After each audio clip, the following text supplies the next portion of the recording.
Meni nordon va mayda mevalar bilan emas, balki tilni yoradigan shirin va to'yimli rezavorlar bilan to'rishni xohlaysizmi? Unda quloq soling. Qayerda xato qilayotganingizni aytaman. Meni panjara ortidagi qalin soyaga ekishni bas qiling. Men quyoshni sevaman. Agar meni nurdan mahrum qilsangiz, mevalarim mayda tamim esa nordon bo'lib qoladi. Menga bog'ingizning eng yorug' burchagini bering. Men esa sizga quyosh ta'mini beraman.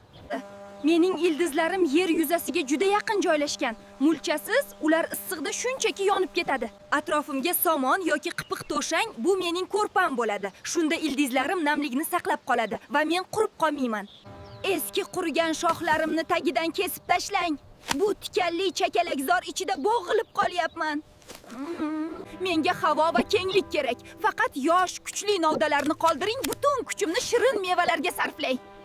Ortiqcha azot yozda mening dushmanim. Menga ko'p go'ng bersangiz, men ulkan bargli butaga aylanib ketaman. Lekin meva berishni esimdan chiqaraman.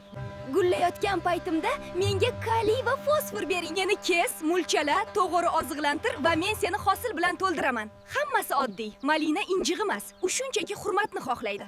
Foydali ma'lumotlarni o'tkazib yubormaslik uchun foydali aiga obuna bo'lishni unutmang.